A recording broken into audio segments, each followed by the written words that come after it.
সে আমার বিরুদ্ধে কে সে আমার বিরুদ্ধে আমার বিরুদ্ধে আপনার সিনা রাজস্ব আদায়ের অপরাধে এই রাজস্ব অপরাধে অন্যায়ভাবে রাজস্ব আদায়ের অপরাধে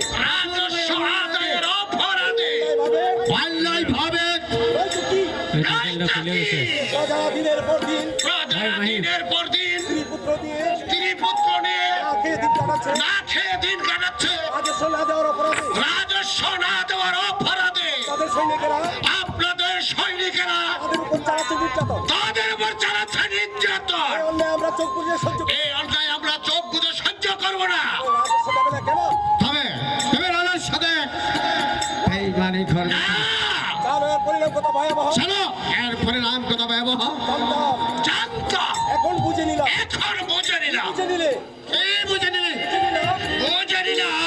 আমরা গরিব বলে সকলের মার খেলে চলবে না আপনাদের মতো শয়তানের বিরুদ্ধে রুখে দাঁড়াতে হবে আপনাদের চাবুক কেড়ে নিয়ে আপনাদের পৃষ্ঠে পাল্টা চাবুক করতে হবে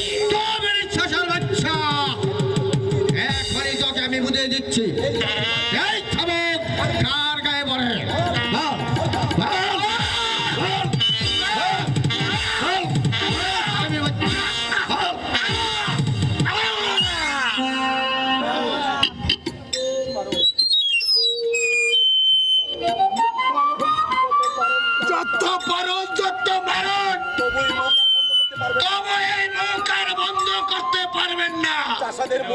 চাষাদের মুখ কোনদিন চাবুকের আঘাতে ভঙ্গ করতে পারবেন না আচ্ছা দেখা যাক তোদের মুখ কি করে বন্ধ করতে হয় তাও আমার ভালো করে জানা আছে বল বল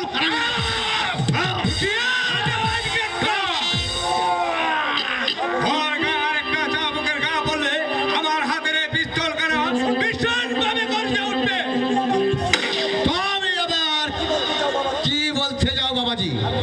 আমি বলতে চাই এই শাসানাই হচ্ছে আমাদের প্রাণ, তাই ওদের গায়ে আর একটা চাবুকের ঘা বাঁধতে দেব না। তবে কি তুমি বাবাজি এই ছোট লোক হারামজাদার লোকের দলে ছোট লোকের দলে নয়, বলুন নের দলে। এর দলে নের দলে ওরা রোদে পুড়ে বৃষ্টিতে ভিজে মাথার গা পায়ে ফেলে আপনাদের এই রক্তবান্না পরিপূর্ণ করে তার বিনিময়ে আপনারা দাঁড়িয়ে থাকতে তাদের উপর চাবুকের উপর চাবুক আর যদি একটা নাম তার গায়ে পড়ে তাহলে ধরে গায়ে বাঁচবে।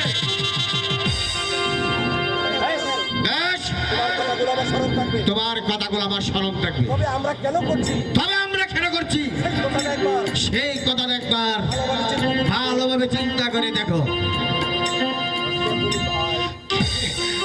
তুমি ভাই আমাকে রক্ষা করতে পিস্তল হাতে নিয়ে তুমি ছুটে এসেছো।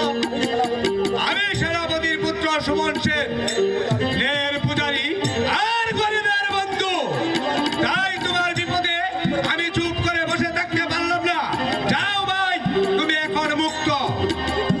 ঠিক আছে ভাই, তাই ফিরে যাব। তোমার এই উপকারের কথা আমার চিরদিন মনে থাকবে। আর কাঞ্চননগর জনতাকে গিয়ে বলবো। কি বলবে?